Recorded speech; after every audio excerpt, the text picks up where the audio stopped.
प्रधानमंत्री नरेंद्र मोदी ने गुरुवार को नेशनल कैडेट कॉर्प्स के कार्यक्रम में हिस्सा लिया। इस दौरान प्रधानमंत्री को गार्ड ऑफ ऑनर दिया गया। कार्यक्रम में रक्षा मंत्री Rajnath Singh, chief of defence staff general Bipin Rawat, तीनों सेनाओं के प्रमुख मौजूद रहे। पीएम ने कहा कि समाज जीवन में अनुशासन लाने में एनसीसी अहम भूमिका निभा सकती है।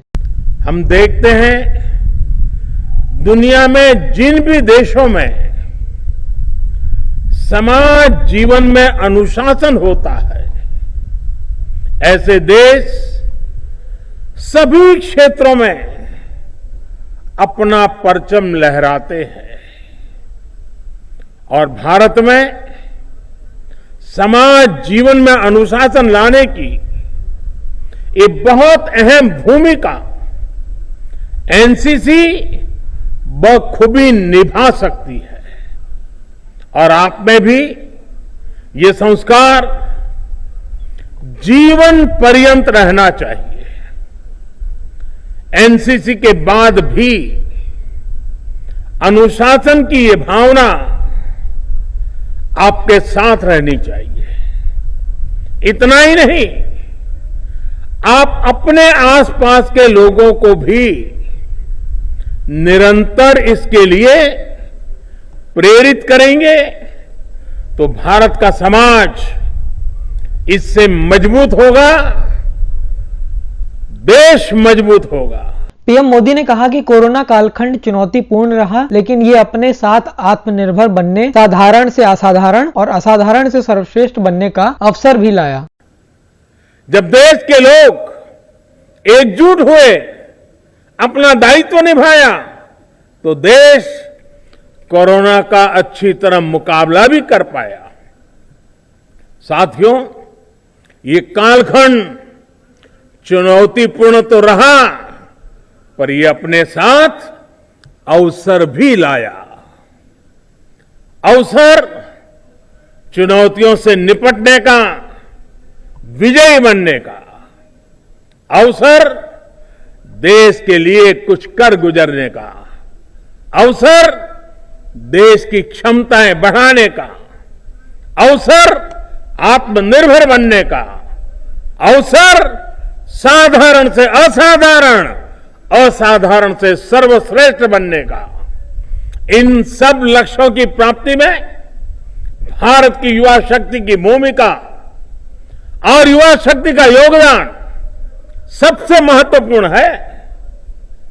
आप सभी के भीतर भी मैं एक राष्ट्र सेवक के साथ ही एक राष्ट्र रक्षक भी देखता हूं। इसलिए सरकार ने विशेष प्रयास किया है कि एनसीसी की भूमिका उसका और विस्तार किए जाए। उन्होंने कहा कि खेती से लेकर स्पेस सेक्टर तक हर स्तर पर युवा प्रतिभागों के लिए अवसर दिए जा रहे हैं। युवा इन अवसरों का जितना लाभ उठाएंगे, उतना देश आगे बढ़ेगा। नई नेशनल एजुकेशन पॉलिसी के माध्यम से भारत के एजुकेशन सिस्टम को भी प्री नर्सरी से लेकर पीएचडी तक स्टूडेंट सेंट्रिक बनाया जा रहा है। अपने बच्चों को, युवा साथियों को अनावश्यक दबाव से मुक्त करके उसकी अपनी इच्छा, अपनी रुचि के हिसाब से आगे बढ़ने के लिए माहौल बनाया जा रहा है। खेती से लेकर स्पेस सेक्टर तक हर स्तर पर युवा टैलेंट के लिए, युवा उद्यमियों के लिए अवसर दिए जा रहे हैं। आप इन अवसरों का जितना लाभ उठाएंगे, उतना ही देश आगे बढ़ेगा। हमें वयम राष्ट्र जागरयाम, इस वैदिक आह्वान को 21वीं सदी की युवा ऊर्जा का उद्घोष बनाना है।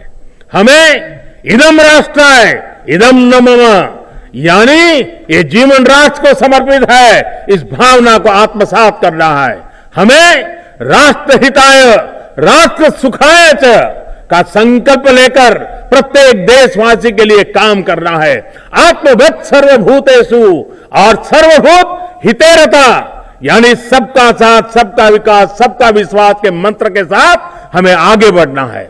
अगर हम इन मंत्रों को अपने जीवन में उतारेंगे तो आत्मनिर्भर भारत के संकल्प की सिद्धि में बहुत ज्यादा समय नहीं लगेगा। अपने संबोधन के दौरान पीएम मोदी ने कहा कि बीते साल भारत ने दिखाया है कि वायरस हो या बॉर्डर की चुनौती, वह अपनी रक्षा के लिए पूरी मजबूती से हर कदम उठाने में सक्षम है। कोरोना का सुरक्षा कवच हो या फिर भारत को चुनौती देने वालों के इरादों को आधुनिक मिसाइल से ध्वस्त करना, भारत हर मोर्चे पर समर्थ है।